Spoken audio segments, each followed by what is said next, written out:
Stay one step ahead with Dubai Eye. The Dubai Solar Show is happening this week down at the Dubai World Trade Center as part of the 20th International WETEX exhibition looking at water security. Here's the question: can solar power help solve the world's water shortages? Well, Dubai-based Metito has new inventions that do just that. And joining us in the studio is Fady Juez, the Managing Director of Metito. Fady, good morning. Thanks for being with us today. It's good to see you.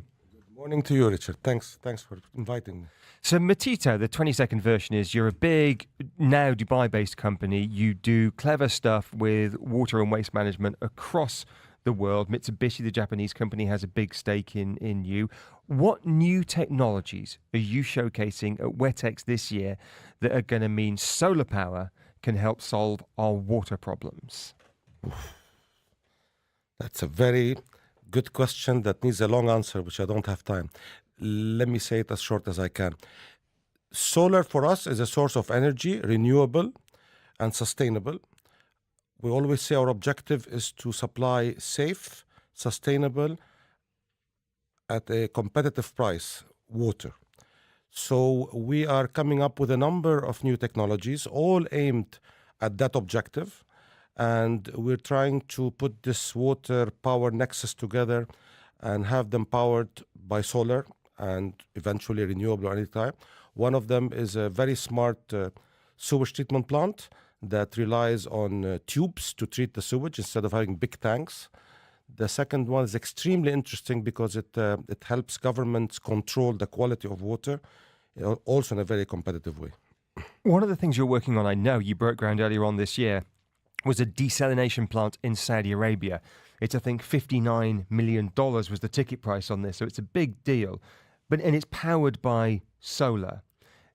Can we scale this? Can we really have all the desalination plants, or many of the desalination plants in the Gulf, run by solar in 5 to 10 years' time? Or will it always remain a bit of a niche thing?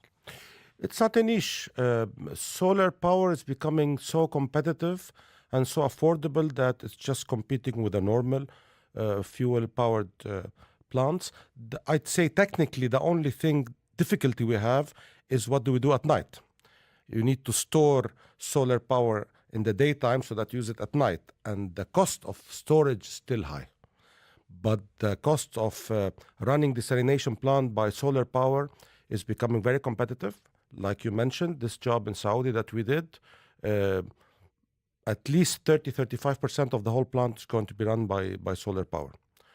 And that is scalable. You could do that in Abu Dhabi or Dubai or Manama or whatever it would be. Anywhere. It's solar energy is becoming so efficient now that you don't need... I still remember 10-15 years ago when we were trying to do studies on solar with desalination, you would need a huge piece of land to run a small, teeny, little plant.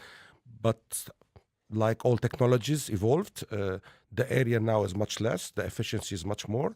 And like I said, the only thing now, and maybe you couple it with renewables of maybe wind power, the only issue is at night because you need to store and batteries are still expensive. What does it do to the overall cost of the plant? Because one of the big issues with desalination has, of course, been how power intensive it can be. So once you take away sort of the capital costs, what does it do to the running of a plant? Even the capital is becoming very close to conventional gas-powered or fuel-powered power plants. But the running cost, of course, is much less. It's renewable, it's much less. And you have to be aware that over the years, we in the water industry globally, not only Metito, but everybody, have worked very much into innovating ways and technologies to reduce the cost of power and the capacity that's needed to run desalination plant. So we've saved a lot of energy already.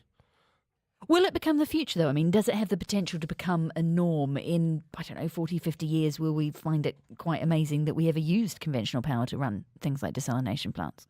I think it will. I think it will in areas where you have sun with abundance and intensity that is needed to run these plants. And, human being always moves for the better and the better. And like I said, innovation is something that's happening hourly and will be becoming better and better.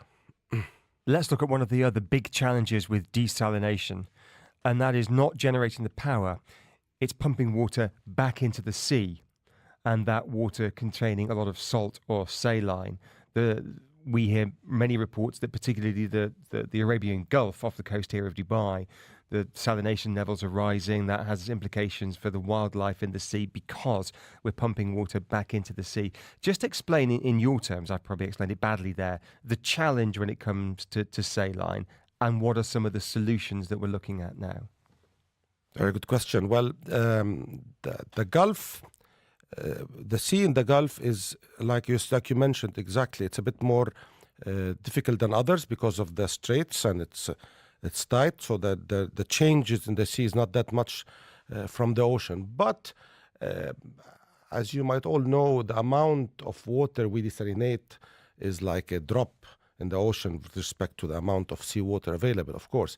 We always say there are two issues that impact the environment. One is localized, which is where you reject your water. And when I say reject your water, when we desalinate, we don't desalinate 100%.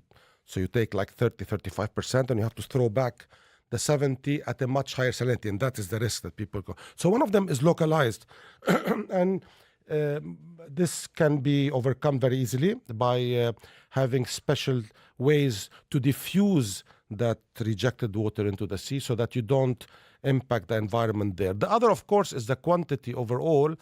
And to be honest, the amount of seawater available and the change that occurs daily between it and the ocean does not give such a risk there. We've done a lot of studies as Metito. We've done a lot of study as the International Desalination Association, of which as Metito, I represent Metito, and we're on the board of directors there. And we've done environmental impact committee. I used to chair that committee even. It's not that dangerous. We're going to have to leave it there. Fascinating subject. Fady Juez, the managing director of Metito, Dubai-based water company. It's WETEX this week. Busy week for you. We'll let you get down to the Dubai World Trade Center. Appreciate your time. Thank you very much. Thank you very much. Have a good day. Stay one step ahead with Dubai Eye.